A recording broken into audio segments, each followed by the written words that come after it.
Welcome to Thirds on First. Uh, we are here. We are three friends who met over 10 years ago through the one who you'll get to know in a little bit, and realize that while we have different paths in life, we really do share a brain. And so we thought, why not share this fabulousness with the rest of the world? So welcome to our shared brain. And we're just going to riff and talk about life and things that are going on. And you get a little peek into what it's like in the mind of the thirds. So welcome. Yay!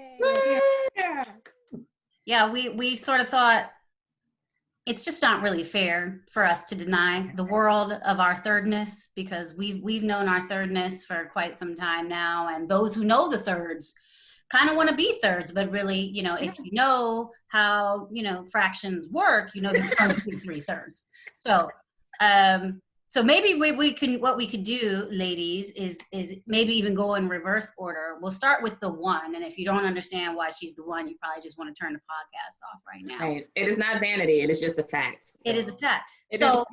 Maybe we just do, since nobody knows really who we are, maybe we just do a quick intro to each of us, and then we can jump into our topic for today. So I love it. The one, take it away. Yeah.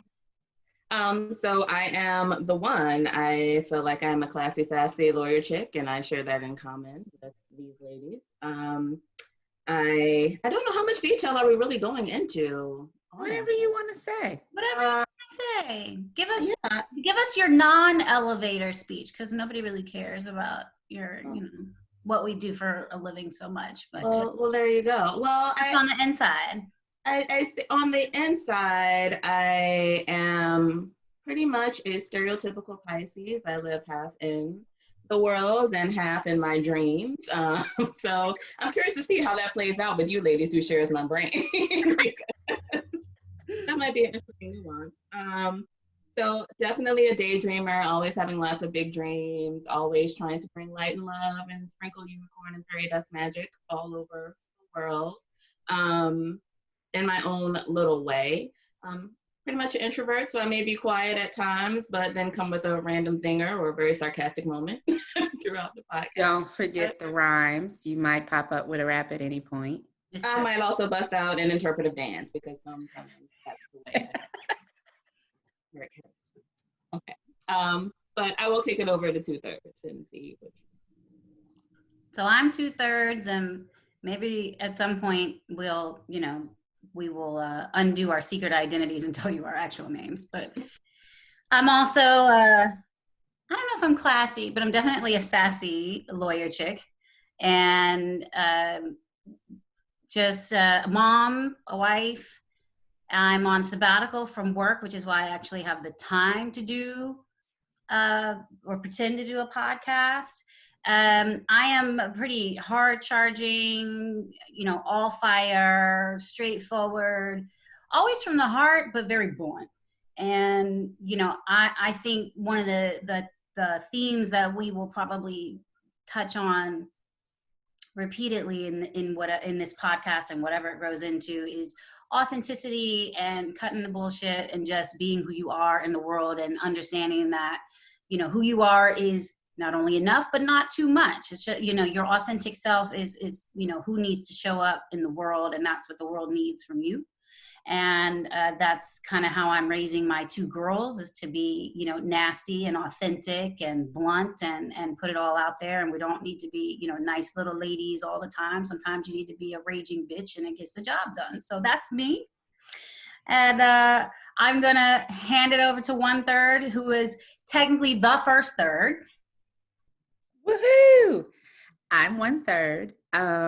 Let's see. I am also the classy, sassy lawyer, but I'm more the recovering lawyer, although I am confident you never, ever recover from that. So we're going to leave that at that. I'm a mom to a little girl called the Bear. So should you see us in the street and say Bear, she might side-eye you. Don't worry about that. She doesn't know that's her social media presence. That's a raw authenticity right there. It is authenticity. It's also just protecting her. Love to have fun. We won't reveal her real identity. We will never reveal her real identity. She's just the Bear. And let's see what else. I love life. I am a social introvert, so I like to talk, but then I might shut down and just listen. So you never know what you're gonna get when you get me. Life is like a box of chocolates. So it is. Oh, and if you couldn't tell, I am the extrovert. So we are on a continuum here, I think. It's like She you said start they're part hearing of our voice. brain, so. Part of our brain. That's right. That's right. There you go. There you go. So who wants to kick us off for today and what we're talking about here? I think you should have the honors. Yeah. You're up. So when we were trying to figure out, what little nuggets did we want to put out into the world, we thought we should kick around some potential topics. And the topic that seemed to just immediately grab the three of us was what I termed the new midlife crisis. And it probably bears stating that we are all in our 40s, Botox notwithstanding, we are in our 40s. And, when you think about the typical lifespan, that's firmly midlife. And so we're all in this stage of life where there's a lot of metamorphosis, change, reflection, that sort of thing. And so I thought, the new midlife crisis, what is that about? What is that for people, for women, for Black women? And so that's today's topic. And so I would invite either of my other thirds to jump in and maybe just talk about what does that mean to you? What does that even sound like? Every time I hear midlife, I'm like, who is that? Because I seriously don't, I know how old I am, but I don't know how old I am. And so it always surprises me. I realize I'm closer to 50 than I am to 20. It's all very surprising. And I think in my head, my parents are still 40. So the math doesn't work here. But I see it as this pivot point. I remember when you were younger, I remember my aunt's 40th birthday party. They threw a surprise party. And I very vividly remember being this little kid at this party and thinking, wow, that's old. And now I'm approaching 43 and I'm like, that's not old. Y'all were tripping. But it also and we've talked about this before, there was a switch at 40 that was it was almost like life just started. Mm-hmm. And so it's weird for me to think of it as midlife, because I feel like I am, my life is pivoting and I'm getting, I'm reevaluating what I care about. And I'm reevaluating how I spend my time, whether it's just the things I actually spend time doing, or even how I think about stuff, or what random thing I'm watching on TV, whatever it is. And it really is this thing that's yes, I feel like I'm now in the prime of my life, which is interesting because having a 5-year-old at this point in life, I'm a very different parent than at 30 when I was starting to raise her sisters. And so it's just, I don't know. I feel settled. I thought it would be this thing, and I'm I like this. Let's do this. This feels good. No. And I think I feel similarly. I don't know that I feel settled, but I do have the feeling oh, it's getting good. Right. And it wasn't that it wasn't good before, but there's definitely a big shift for me. I felt prior to my late 30s, at various stages, I always felt like I had some big thing I needed to prove. And it wasn't even necessarily external pressure, but I knew societally, there are these things. And if you do this, everyone will be oh, that was great. It was a lot of, Michelle Obama talks about going through life and checking boxes. And I was always the one who was this is the ultimate goal. I am making a beeline to this goal. Show me what I have to do. I will check all of your boxes. I will get there in record time. And I wish, not that I have any regrets, but I wish I would have understood no, you're going to get to the goal, but you can settle in and you can really enjoy it and savor it. And like half of the fun is the journey. And I feel like right now I'm kind of going through this metamorphosis where it's like, no, like you've done all those things. Like the things you set out to do, you have done. But in some cases, they weren't all that they were cracked up to be. Like, but you take from that experience and you build upon it. And now it's more of a remembrance of like when you were 5, like, like to the Bears, the Bears, like you were 5, like what did you want? Like what did you care about? What were the things that were your natural gifts and abilities that didn't get watered and didn't flourish and grow, but are still there? Like, what do you even like right now?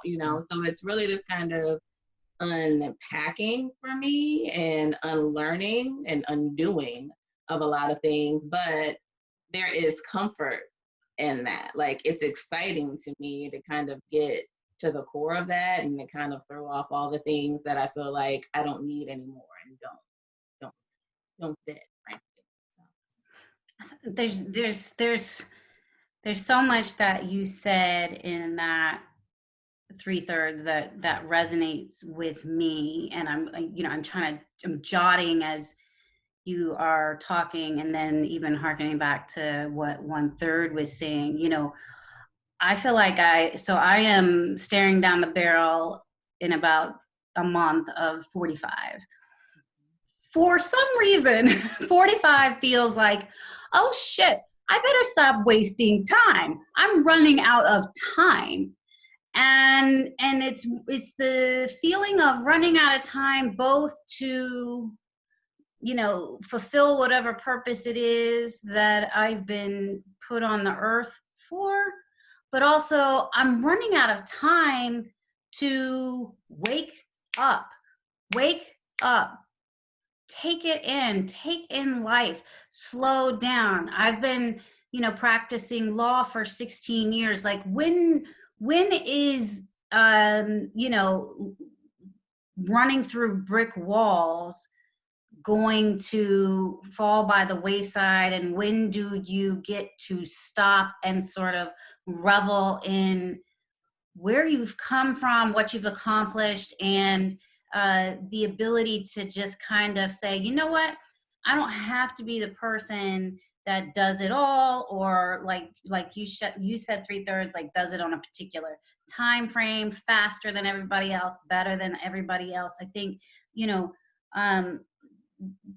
there's, for me, this starts to tap dance on that area of perfectionism. Mm-hmm. And as women, and particularly Black women, moving through our professional worlds, we have an immense amount of pressure on mm-hmm. us to be perfect. We all know that there's little latitude in the professional world for people of color, Blacks in particular, and we are judged harshly. We've grown up knowing we've got to be twice as good to get half as much. And so I think we aim for this perfection, but for me, I think my perfectionism was an outgrowth of fear, and mm-hmm. perfectionism was the pursuit of safety. Because if I was perfect, I was absolutely perfect, and it didn't work, then I knew it wasn't my fault. And it wasn't that, anybody could stand in judgment of me and say I was left wanting. Mm-hmm. Mm. I think that's hard, right? Because you worked, like, I remember working through some elements of that in therapy, where it's like, it's easy when you reevaluate a situation to be like, okay, but I did the check the box. There's the list. I did the list. I hit everything. And your natural inclination is to say, what did I miss? But sometimes it's not that we miss something. Sometimes it doesn't matter that you checked the box. Maybe the rules were different than we knew, right? Or maybe the process that we thought we go through wasn't the process that fit for that situation or that scenario. And so your learning is, what could I have, like for me, it becomes, what could I have done differently? Not necessarily to change the outcome, right? Because that's if I wanted the outcome to be the specific thing, but I always think about what is the thing that I could learn that maybe if I see that later, I can do it. But we have a tendency to be like, this worked, I did it, like there's a formula. And I am realizing that there is not a formula. Like, it's almost like the only formula is the formula for me, like for how I live my life and for who I am and for who God created me to be and how I show up. That's the only formula. But I might not be the right formula over here and over there. And I can't internalize that. And that is hard to not. It's very hard. No, and I think that's absolutely correct. I mean, like in reality, there are all sorts of formulas in society, right? But I do, like, again, half in, half out, going from a spiritual perspective, I firmly believe that what's for me won't miss me. Like it can't miss me, right? Yeah. Like it's going to come to me, and that I'm worthy of everything I desire. But in that, there's a huge unpacking because it requires me to know exactly like, what do I desire? And not just what has someone told me I should want. Because a lot of times I feel like the things that I have checked the boxes for and have not gotten have either been because the timing was wrong, like I wasn't fully ready to handle them responsibly, or because it was divine protection, right? Like it wasn't really a rejection. Like I could have been in my feelings all I wanted to about it, but in the grand scheme of things, it wasn't ever supposed to be. Like I was sold a bill of goods and convinced to want something that I really didn't care about. Because a lot of times I have this running monologue of like, okay, this thing happened, it irritates me, but do I really even care? Right? Right, because you're wanting it because the world told you that's what you ought to want. Right. So, and I'm like, but when I pause to think about like, nope, that's not really my fight. Like, I don't even really want to do that. So why am I being sucked into this drama? And 2/3, like, when you were talking about, you know, kind of the process of checking the boxes and things like that, like it made me think like I had this thing where like in the perfectionism piece of it and the safety that comes with that. Like I used to have this notion and I have to check myself from saying like I'm risk averse. And like that's not the case at all. Like I have taken some huge risks, but I felt like I could do it. Like I felt comfortable and confident in the fact that I could do it. So it didn't seem as risky to me.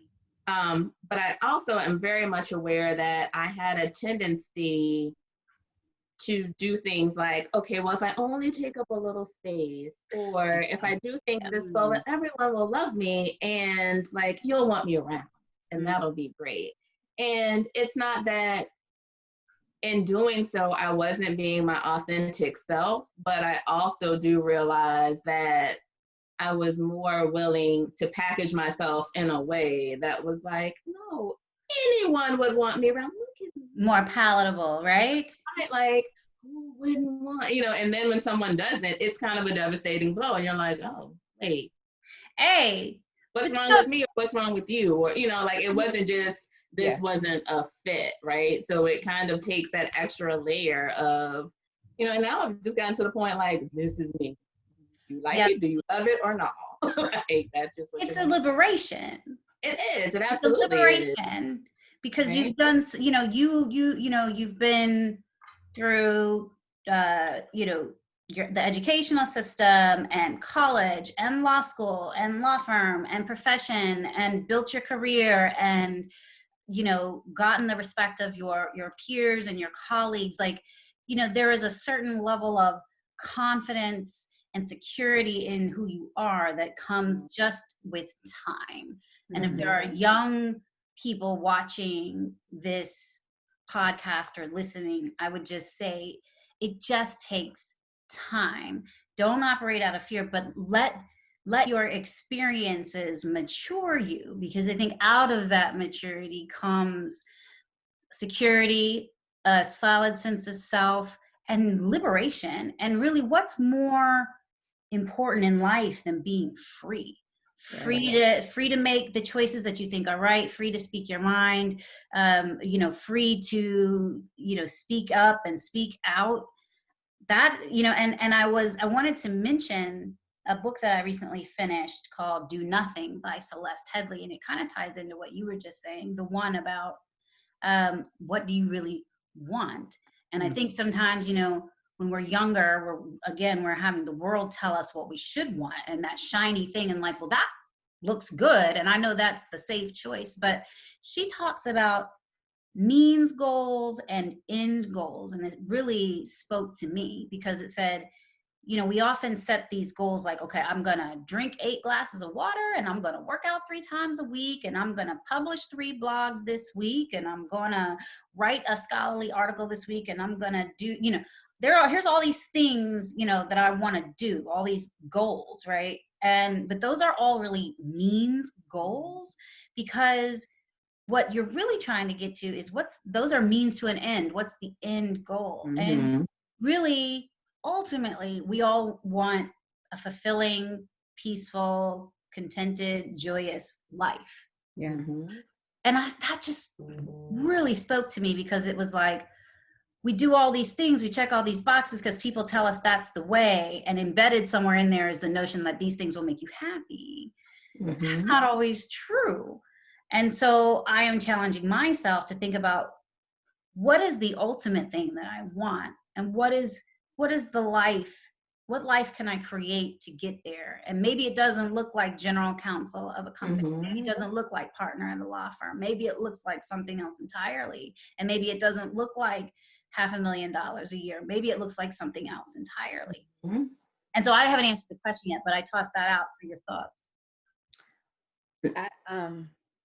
The thing that you just said, like, I think that, because I'm going through this process, this thought process myself, right? Like, how do you define success? And what you just said, actually, I don't know why, like, it literally just registered in my head when you were talking about the Do Nothing book of... Because we share a brain. Because we share a brain. That success so often is equated to the work you do. Yes. Your career. Yes. Right? Like, okay, I'm successful when I, am partner. I am successful when I am SVP, EVP, pick a title. I am successful when I make X amount of dollars, or when I have X amount of dollars in the bank. Like, we define success by all of these material things. And I think you guys know, I've gotten like personal finance absorbed, if you will, in the past few years. And I follow a lot of the FIRE, the Financial Independence Retire Early movement. But what I have realized, like, a lot of that is like, figure out, what's your FIRE number, is like, figure out your annual expenses, multiply by 25, and that's how much you need to have in the bank to be able to, like, comfortably retire. Well, and I get that. But then the premise of that is, let's say your number is 1.5 million. There's 1.5 million that you can safe withdraw 4% from every year, assuming it's invested and it's growing.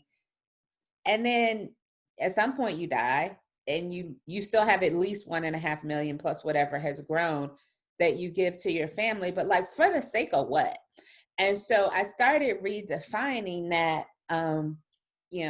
when I left the company. So for those who don't know me, I have a 15-year career at a Fortune 100 company, did all the things, right? You move up through the ranks, you do all the things. And I left a few months ago at the beginning of this year.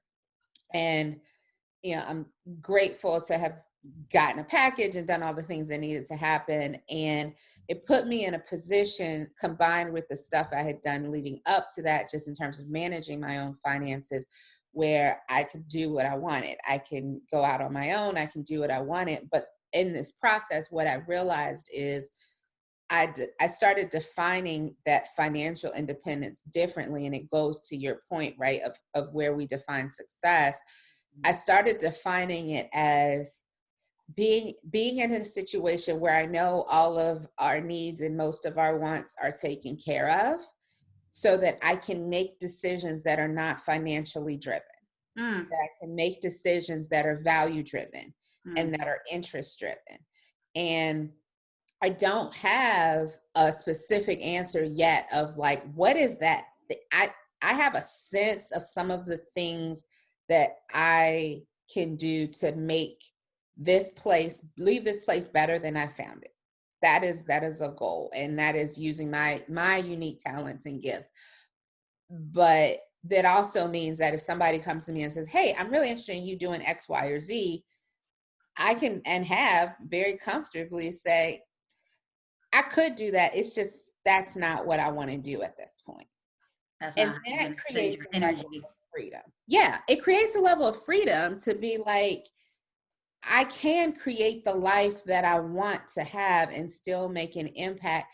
But I still don't know. I think about it a lot. Like, I still don't know what success, like what that end goal is, because it's real not specific. Like saying I want to leave the world better than I found it is not specific. But you know what's funny is like, you know, we can even unpack that even further, right? Because we still are speaking in the language of success and failure, really. Right? Yeah. Why Sway? How Sway? Why do we gotta be, what is this notion of success? Why do we need to comfort ourselves with being able to say, well, my definition of success is this and I have achieved it? What if we reframe that and say contentment, peace, joy, love? Right. Like, I have a saying lately that actually I kind of adopted from one of my other good friends, which is peace over everything. Yeah. Right? Like, just peace over everything. And so, and that necessitates that I move differently, right? Like, from the just stereotypical success model. And yeah, and there are times where it's not just like, if peace is the ultimate goal, right, then day to day, the means goal can change. And I think it's kind of freed me up as well from having necessarily huge overarching means goals, you know, to get to the peace. But it's like, okay, like, this thing presented itself. How can I help the world in this moment? How can I keep myself comfortable in the seat of my soul and feel like I am not working against myself just for the sake of society, like, in this particular moment? And it doesn't necessarily have to be like, I'm going to go out and I'm going to be a holistic health practitioner. It can be as simple as, I am fully paying attention to this conversation with the person I'm having right now. And if I have a nugget to share, I'm going to share it. You know, like, it doesn't, like, it is very freeing. Like, you know, everything you do can act towards your purpose here on earth. You know, like, it doesn't have to just be like, oh no, I get to put it down right now because this seems mundane and this seems important. You know, because I think that is a huge part of the success model right there. Like, we tell us, you know, someone has told us this matters, that doesn't. And I don't think that is true. I think we can use everything we're doing. You know, like, sometimes I think it is like, oh, that time where you spent 5 extra minutes and played with your daughter because that's what she really needed, that's huge, right? Like, that, you don't know what dividends that pays off down the road. Like, I think about myself and I think about ways like my parents and my grandparents, like, small things or seemingly small things that they did still resonate with me now in my 40s, you know? So I don't know, like, I don't think it always has to be some grand overarching, I waved the banner, I did, you know, this thing in order for it to have meaning or, well, and I think really end goal.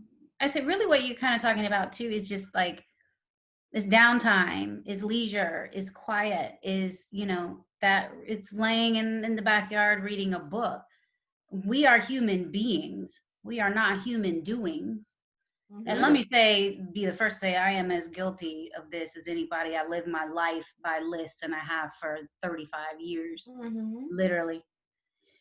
But, it is in those moments when our brains, first of all, are not wired to do task. That's not living. That's just doing. And it's in those unscheduled moments, those unproductive moments, that's when the creativity comes in. And that's when the aha moment happens. And that's when you see the connections. And I'm actually seeing it for myself. So for the benefit of our audience and those who don't know me, I am on sabbatical. I was working at a utility company in the general counsel's office up until April, and then I left that job with no real plan. And I am just now getting to the point where I'm starting to have these bing moments where I'm like, oh my gosh, I could totally do this. I could totally do, like, it's a Renaissance kind of moment where I'm like, I could totally be a yoga instructor and practice law part-time and work for a nonprofit and make cheesecake and sell them. Like, I could do all of these things. Like, that would be so cool. And it's like, for the first time, I'm feeling energized, but it's because my brain got a break, Yeah. It's powerful. And I think sometimes we forget, like, for me, I get deep. Like, I get deep in my own world where I'll be like, I'm just going to go sit in the forest and listen to the wind. Are you really in the forest? This is a proverbial forest. I know this about you. Oh my God. Did I not tell you guys this story? I feel like you unplugged, but I did not know you were going and hanging out with Lou. Right. I didn't go sit in the forest. Okay, so let me go back. This actually did happen. This was years ago when I was leaving my clerkship, and I was like, I don't know if I should stay in Richmond or go back to Atlanta. And so I drove to Atlanta, and I stayed at my brother's house, and I went to this state park. I can't remember the name of it because it had this part of the park that was like surrounded by trees. It really wasn't a forest. And there was this beautiful lake. It was gorgeous. And I went to sit. I drove to Atlanta to sit at the water in the forest to go hear from God.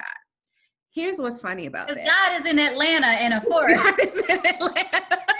Dang it. I mean, yes, but that's why I haven't been hearing from him. But not exclusively. But not exclusively, apparently. But here's the thing, like the moment my car hit downtown Atlanta, I was like, I don't want to live here. But I still went to the lake the next day to go be deep. And I do this. Like, I have these moments where I'm like, I'm going to go sit in nature. And I'm going to just be really still and quiet. And I'm going to hear from God. And I feel like God is like, girl, you were tripping, but okay, I'm going to let you, like, do your thing. Let me know how that works out for you. Because it's honestly when I slow my brain down that I hear very clearly, right? So I may be driving in the car. I may be cooking dinner. I just might not be thinking about the to-do list. Right. And then all the pings happen. And sometimes I think we just over-engineer life where we're like, no, it has to happen like this because this is exactly how it works. And it's like, it can work where you are. I think you said something, you said a lot there, 1/3, but I think like that story, like you hit downtown Atlanta, you knew. You weren't willing to trust your instinct, right? Like you had to go do it this way. I mean, and that's the thing, like there's nothing wrong with that. Like having that kind of process, like it's interesting to me, like I would often have like a hectic day at work or I just have something on my mind and I will go for a walk in nature. And like it's partly to just clear my thoughts. It's partly to get that exercise and get the endorphins and everything flowing because that does help me clear my thoughts. But there is something to the connection with nature too that I think helps us to tap in. So I don't knock that process at all. But it's interesting that you were like, nope, I know, but I can't know until I go do this. And I think sometimes it's like the answer is there. Like we just don't listen to it. Like there are so many other voices, you know, we're being inundated with so much. Like I was talking to a friend about shutting down social media, and they were like, trying to live without social media is like trying to breathe without air. Like, what are you talking about? And I was like, well, the thing that's been funny is like, there was like a solid week and a half where I did nothing on it, right?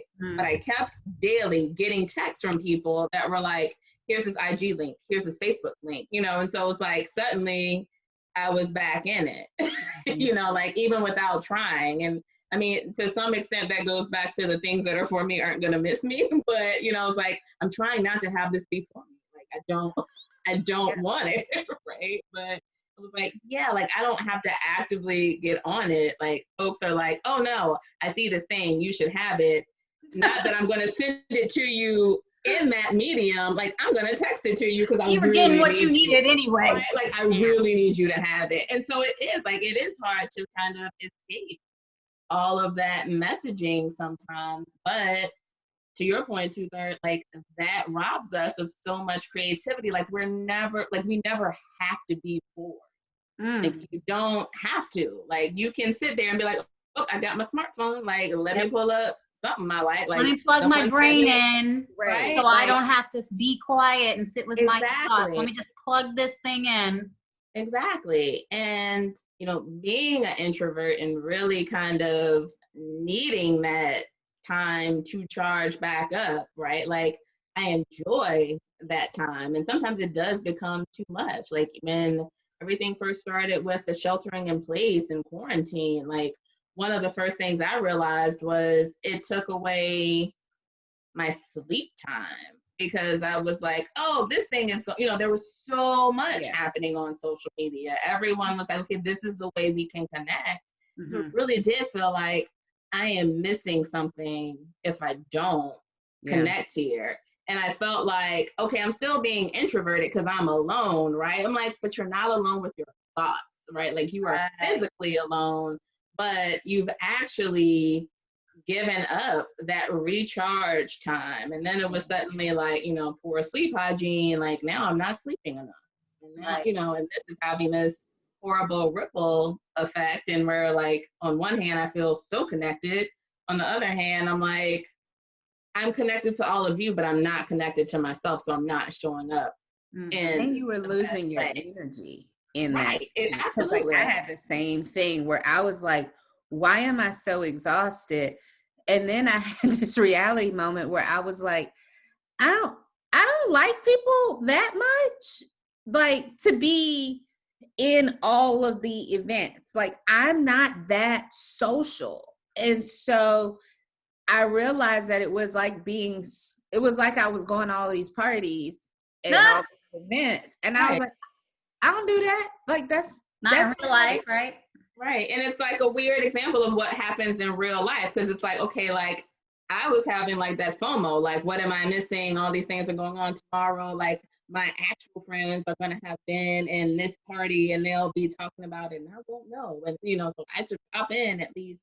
But I'm like, but what am I really missing? Right? Like they're still going to be my friends, even if I can't run down the playlist that happened at 9 p.m. last night, you know, like none of that is going to matter.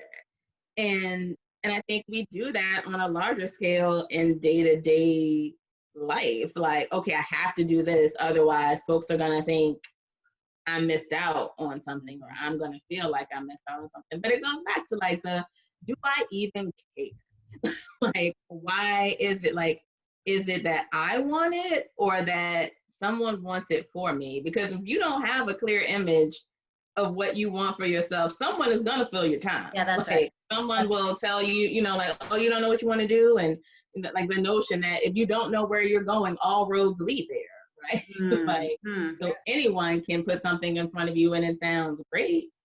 But ultimately, I think we know deep down in our souls, like you know when you're in the flow and you know when something feels right? Like I've Mm-hmm. started doing this thing of following my joy. Like, I don't care if no one else wants to go to me to this thing, I'm gonna still go. And every time I've done that, without fail, something exponential has come out of it. Like something much more than what I expected to happen did. And like this, some ways small, some ways larger, but life altering ways. And I was like, oh yeah, like, because you listened to yourself and you did what you wanted to do. It's like self-care being revolutionary, but also like having pleasure, having rest, like that in and of itself can be a revolutionary act. Absolutely. I agree with you. And I'm glad you mentioned the quarantine, because I think in our remaining time, an angle of this that would be interesting to think about is, and you know, we kind of, the three of us sort of touched on this. Oh, there's the bear. The three of us sort of touched on this. Hey, bear. She's like, who? Hey. You and I, the three of us touched on this a while back. So, you know, we're recording this in June of 2020. Folks have been on lockdown for a few months. And, you know, probably, 6 weeks ago, we kind of had a text message about, you know, basically riffing on this idea of the world having a midlife crisis and what's kind of happening with global consciousness. But then even since then, now we've had the killing of George Floyd and, you know, the racial, the you know, sort of awakening of the US and the world's consciousness about matters of race. And so I would just love to get you all's thoughts on, is the world going through a midlife crisis, and is the world going through an awakening? What do you guys think? I think the world is definitely going through an awakening. I feel like maybe the nation may be going through, I'm not sure if it's a midlife crisis or if it's actually puberty, but I mean, we're a relatively young nation, and I think we're kind of like teenagers where we feel like we know everything and no one can tell us anything. And we know better than everyone else. And I think there is a recognition like, oh, I don't really know nothing, right? Like there's a need to look at the way everything is being done. And kind of, I'm actually of the opinion they just tear it all down because it's not working. Right. Burn it to the ground. Normal wasn't working. And I think that does go into the midlife crisis bit that we feel as individuals. I mean, because I think a lot of us are like, no, I'm over it. Like, and part of the reason why I feel so dramatically, you know, about this being a crisis, if you will, I think is like, it's difficult to sometimes undo the things you need to do to get to that peace, to get to that joy and that happiness, and drop that success model that's so ingrained, particularly in the US, right? Like we see other, you know, nations do it, but even that's more nuanced. So I don't know. I mean, I do think that there is a global course correction. I like that, that phrasing, you know, for the world to, like, an opportunity for us to really get things right, to really say, no, you know, we can do better. We should do better on a number of different levels. Mm-hmm. And just because we've always done it doesn't mean it's good for us or that we should continue to do it just for the sake of tradition. I agree. I think that, like, you know, I love your phrasing of global course correction because I think it's so accurate. I think that a big part of it is what we actually already talked about earlier, which is when you are forced to be alone with your thoughts. Mm-hmm. And I think that COVID forced everybody to be alone with their thoughts because you didn't have any escapes, right? Like it was, I'm here and we don't go anywhere and everything's closed. And so like people had to face everything. Like you had to face the realities of your life, your relationships, Bear and I are super close, but these past 3 months of her being home, like, and initially it was exclusively home because her dad is an essential worker. And so he had to be where he needed to be. So we decided that she would not go between houses. And so like that meant there was no break. Like it was just 24/7 mom. And our relationship is different and deeper. And I've learned so much about her, even though I've always been intentional about that time. So you think about that, but you also think about then at some point, you know, you got to go to sleep. Everything quiets down and you have to kind of face your life. And I think everyone globally is evaluating that, but also it forces you to question the things that you thought you valued. So let's just think about people who work in offices, right? You're working from home now. You were told that job couldn't be done from home. Almost every job is done from home, including like customer service that are, you know, phone agents, like all of it is done from home. So now folks are reevaluating what they thought to be true. Or you think about, you know, well, I thought I needed to do all of these things and you're finding you're exhausted. And so what are the ways that you are finding ways to get energized? I've been trying to order some weights for like literally 2 months. Me too. Dumbbells? They're like, we're out of stock. Where are the dumbbells? For 2 months, right? I was trying to do the They're with the toilet paper. They're hanging out. The toilet paper, They're right? with the toilet paper and the Lysol wipes. It's like you can't get nothing, and so, but like, then you go, did I need it? Yeah. Do I need this? What do I need? What do I care about? What are the ways that I can find energy and excitement without it being about the things? Mm-hmm. Oh my gosh, yes. And that reset then has transitioned to when something is happening in the world and particularly in the United States, it is front and center because we're all paying attention and everyone is critically thinking about things instead of just absorbing it and being like, okay, got it, move on. Because there's no move on. And now you have to face it all head on.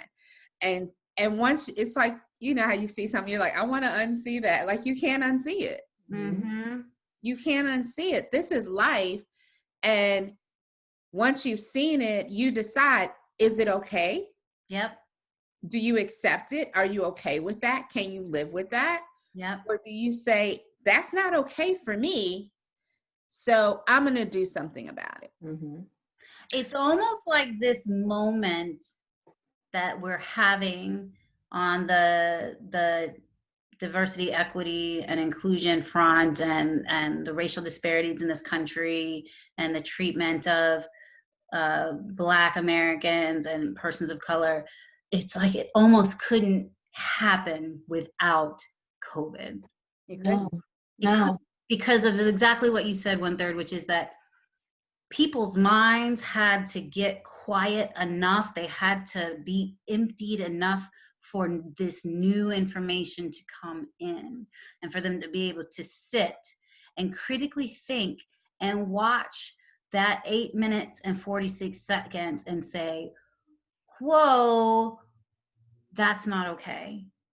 And yes, what am I going to do about that? I mean, we're seeing things that we've never seen before. And let me be clear, and I say this to corporate America, I would say it to any CEO out there, like, thank you for your statement and for standing with me, but like, do some uncomfortable shit and do some unpopular shit. Put some Black people on your board, put some Black people in senior management, give some money to some people out there who need it, hire some people, put dollars into the community. Like, yay, you stand for me. Yay, you pulled down the statues. Yay, you taking Aunt Jemima off the bottle. But guess what? That's not going to fix the inequities that we have. Because it's a systemic issue. It's a systemic issue. It's a systemic issue. And I really want people to get this, that it is not about equality. It is not about so-and-so has the same shot at this job as somebody else. It is about equity. It is about understanding that there are people in this country who are running the race, and the other people had a head start, and they've got their arms tied behind their back and have to wait 300. Some people are running a race, some people are running a gauntlet. Like, it's There you go. Yeah, Oh, that's good. that's really good. But anyway, yeah, I think this moment is not possible without the pandemic. And I think people have to be willing to understand. I said this in an interview or something I did earlier this week. This is 400 years. Like, it's not new. It might be new to some people, but it's not new. This is 400 years. And it's like when you lose weight, because we all been on our various journeys with that, where it's like, you didn't gain the 20, 30 pounds overnight. You don't lose it overnight. This is 400 years. It should not take another 400 years, let me be clear, to undo the systems and put things in place that are indeed fully equitable. But it is not going to happen in a month. It will not happen by the end of 2020. And so don't quick fix it. Yes, we love your donations to social justice organizations. That should continue. Yes, we love the investments in diversity, equity, and inclusion. That should continue. We can probably give you some companies you can talk to help you with that. And I also need you to look at, since you pulled, some 1 million, some 50 million out of the air, can you go pull that money and go look at your numbers of your salaries of Black women? Like, break it. Don't do men and women. Break it all the way down. Yes. And then let's talk about, since you found several $1 million or hundreds of millions in some cases, like, can some of that find its way into their pockets so there's equity there? Like, there are steps that can be taken right now. And I feel like everybody's like, pull the monuments down, change the name of this, change the name of that. Yes, and.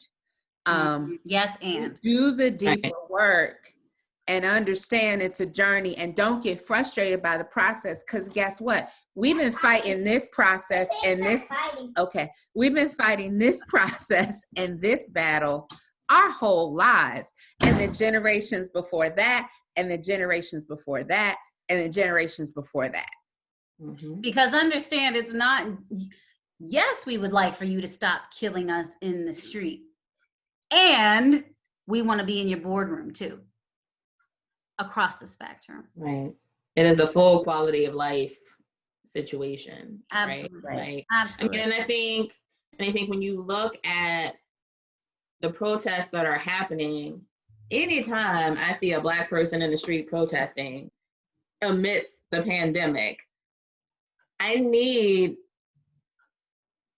white people specifically to understand, like, do you know how angry and frustrated you have to be to understand, like, I could die tomorrow because I protested, right? Yep. And I'm willing to risk my life right now in this moment, very real, because there's a virus that is disproportionately affecting my community, so I could be next. Yep.